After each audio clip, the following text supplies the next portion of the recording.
Okay, so a lot of you guys out there know that the Rothschilds are said to be the most notorious, awful criminals in the world. Pretty much anything that goes wrong, we blame it on the Rothschilds or George Soros, whoever happens to slip off our tongue first. So let's talk about this because what matters to me is not just knowing the talking points of conspiracy theory. I want to know the facts behind it, and I want you guys to know the facts as well. Where we are correct in our theories, we should keep saying those things. But where we are mistaken, we need to amend it so that we don't sound like, well, idiots. So let's start with the wealth of the family. Who are the richest men in the world? According to Forbes magazine, at the top of the list is Bill Gates with $82 billion in assets. Number 2 is Amancio Ortega with $72 billion. Number 3 is Warren Buffett with $71 billion. I'm going to put a link in the video description for you that you might enjoy taking a look at.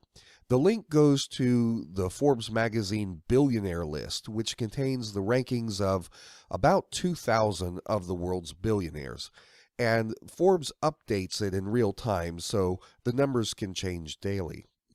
Now, a lot has been said about the great wealth of the Rothschilds, who are allegedly the sinister rulers of the world. But you will find only 2 members of the Rothschild family that appear on the Forbes billionaire list. And neither of those men are anywhere close to the top of the list. We have Jeff Rothschild, who has $2 billion, and he's at ranking number 988 on the list. And then we've got Benjamin de Rothschild, who's ranked at number 1,236 with $1.6 billion. Even combined, the wealth of these 2 Rothschilds don't come anywhere close to the $82 billion that we know Bill Gates has. So, is the claim that the Rothschilds, being the richest people on the planet, really true? The answer to that question is yes. Not only are the Rothschilds the wealthiest people in the world, they are the wealthiest people in all of human history. So we have to ask ourselves, why aren't they on the list? I'm going to explain this. Let's go back into history and start at the beginning. The original architect of the Rothschild family fortune was a Jew named Meyer Amschel Rothschild. He was born in 1744 in a dirt-poor Jewish ghetto in Frankfurt, Germany. He and his family lived above the family shop with about 30 other relatives. It was extremely cramped conditions. His father's name was Amschel Moses, and Amschel Moses worked as a money changer and a silk cloth trader. You might remember from Bible stories that Jewish money changers are the people that were ripping people off at the temple in Jerusalem. And the only recorded story of Jesus showing any anger was when he was so upset at the greed and corruption of these money changers, he went into the temple, knocked over their tables, and drove them out of the temple with a whip. All right, anyway, Meyer's father had a man named Prince William of Hesse on his client list. So even though the family was very poor, they did have some political connections from the very beginning. A few years pass, and by the time that Meyer is 12 years old, both of his parents have died. Up until this point, he had been studying the Talmud in a rabbinical school in Fürth. But after his parents died, he decided this isn't for me, and he goes to Hanover to study finance. And while he's studying finance, he worked as an apprentice at the firm of Wolf Jacob Oppenheimer. Oppenheimer had a practice of providing credit to royalty, and he was engaged in international trade, especially in bullion. So like his father before him, once Meyer was old enough to go out on his own, he was able to get into the good graces of Prince William in Germany, and he made a pretty decent living for himself by collecting and selling rare coins. He was basically an antique dealer whose best client was a rich German prince. But in 1769, as a result for his work for the prince, Meyer was granted the title of court agent. A court agent is, well, it's a title that basically gives you significant legitimacy in the eyes of the public. And with that new title, Meyer was able to experience a surge in new money-making opportunities. Prince William also put Meyer in charge of supervising the operation of his properties and also put him in charge of doing his tax gathering. Another thing that helped to boost Meyer's wealth very quickly was his marriage in 1770 to a woman named Gutla Schnapper. Her father was also a court agent, like Meyer was. Very wealthy, though. He gave Meyer a really generous dowry to start out their family. So together, Meyer and Gutla end up having 5 sons and 5 daughters together. As an extension of Meyer's work, selling antiques, he broke with Jewish religious law and he began selling to his customers based on credit. And this caused his personal wealth to explode. It went in just 1 year from 4,000 gulden in 1795 to over 60,000 gulden just the very next year. The law of Moses is very anti-credit. In the Bible, it's called usury. The practice of lending credit was known to be a way to bring people into financial bondage, so it was prohibited. It's also why we have today in America and in many places around the world, after 7 years of bankruptcy, your debt is wiped out. That was part of the law of Moses. But anyway, Meyer Rothschild was more concerned with becoming rich than he was concerned with, obeying these silly laws of Moses or even concerned with treating his fellow man with any dignity. He didn't care if he enslaved people in the process.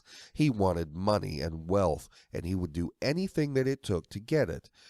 And that's a trait that would be passed down through the generations of the Rothschild family. When the French Revolution broke out, Meyer found that the business of war was very, very profitable. And the seeds of the modern Zionist finance military industrial complex were sown by Meyer Rothschild. He made a fortune by selling supplies to the army in Austria.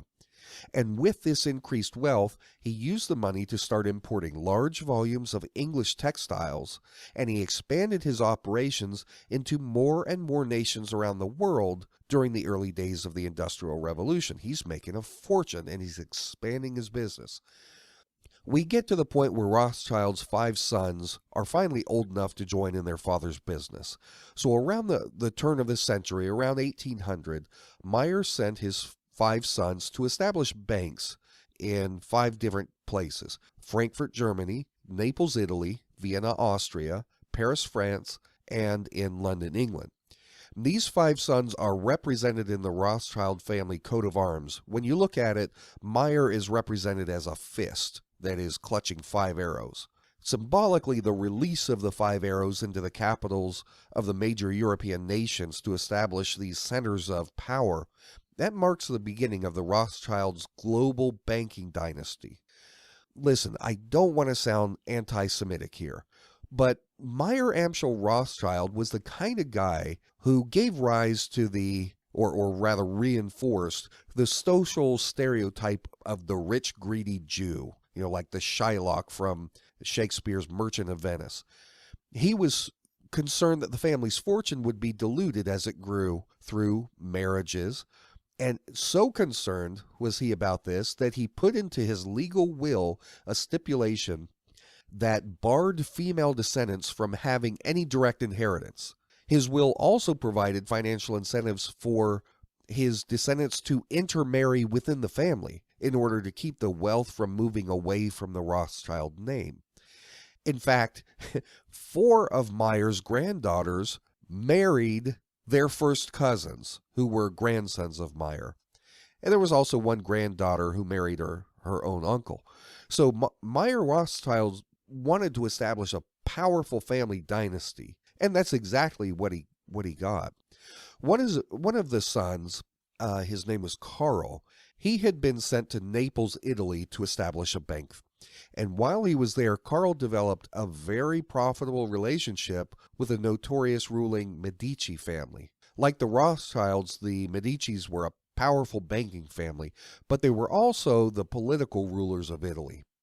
Over in Vienna, Austria, the son Solomon played a key role in the financing of the railroad system, and his daughter Betty married his brother James in accordance with this family custom of intermarriage.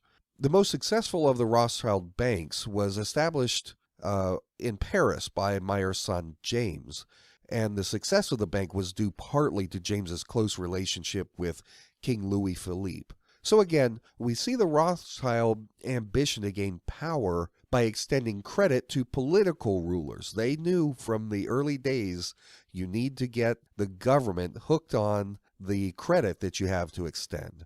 Something that we continue to see today with, say the U.S. Federal Reserve and the other central banks around the world. Let's go back for a moment to Germany, so I can add in just a few more details about the Rothschild connection to Prince William. This guy, Prince William, he was the son of the infamous German despot known as Frederick II. Frederick II is the man who provided Hessian mercenaries to Great Britain to use against George Washington and the American patriots who were fighting for independence across the Atlantic Ocean. Prince William's mother was Princess Mary of Great Britain. She was the daughter of King George II. It was the original connection of Meyer's father, Amschel Moses, to Prince William that helped get the Rothschild business off the ground, but over the years, Meyer did considerable business with Prince William, so that when Napoleon invaded Germany, Prince William left a huge portion of his vast wealth to Meyer for him to manage it, to do whatever he wanted with it, while the prince himself had to flee to Denmark for safety. So Meyer takes the money and he funnels a whole lot of it to his son Nathan, who is based in London and trying to establish the Rothschild Bank there in London. And so these men loaned out the money, earning a considerable fortune, and eventually they returned the principal back to Prince William after they had profited from it, and he came back from exile. And like his father, Nathan expanded his wealth even further by marrying a really rich woman. He took Hannah Cohen as his wife. Hannah was the daughter of a prominent diamond dealer. So the marriage expanded his business connections and vastly increased his profits. And Nathan went on to pioneer, this is what Nathan's known for, he went on to pioneer the ingenious but diabolical strategy of lending great amounts of money to governments during wartime, where you fund both sides of the conflict. And as part of the deal with him issuing the money, he would ensure that the winner of the conflict was obligated to cover the loser's debt so that he would never lose any money, no matter who won and who lost. He used this strategy as well in the famous Waterloo story. The important Battle of Waterloo took place in 1815, and it pitted the French forces of Napoleon against the Anglo-Allied forces of Great Britain, right? So Nathan had concocted a scheme to trick British investors and profit from the outcome of the battle.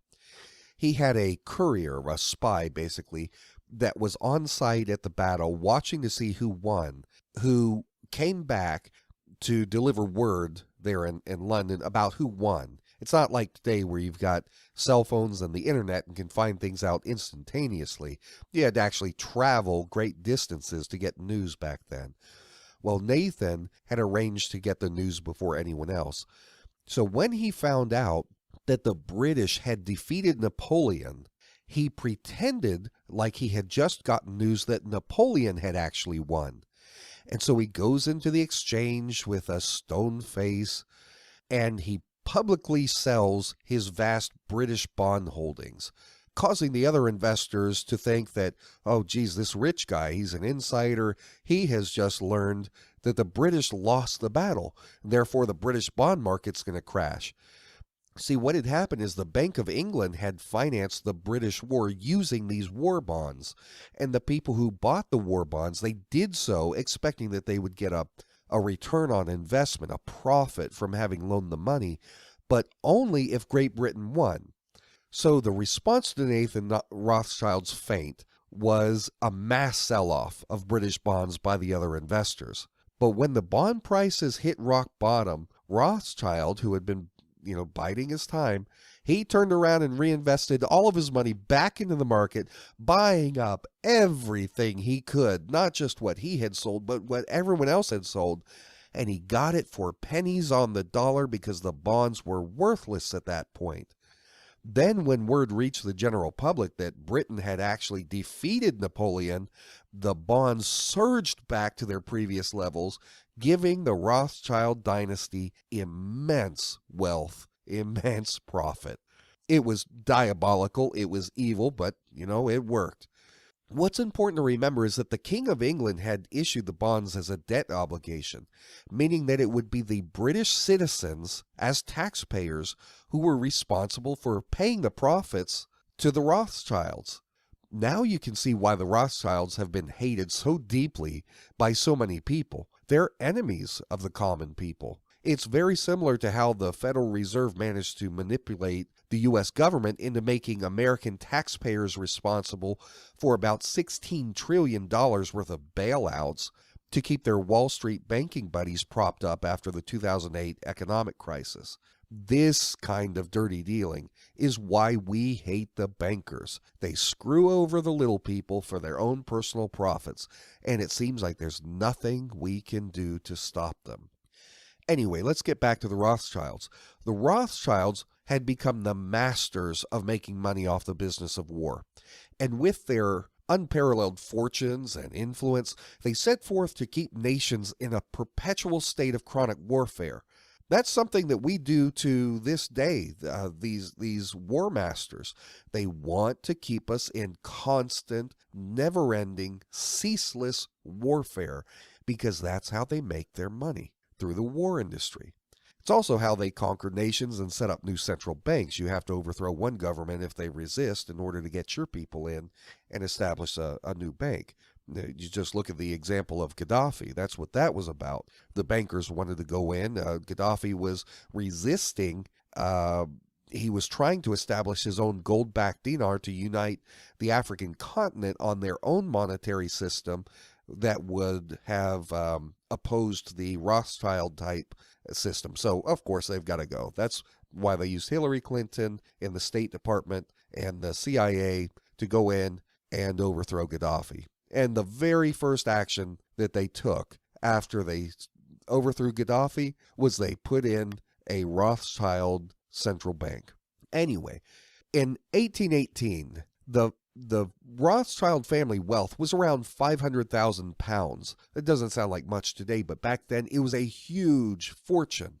But by profiting off of wars within only 10 years, their fortune went from that £500,000 to over £4 million. It was a huge increase.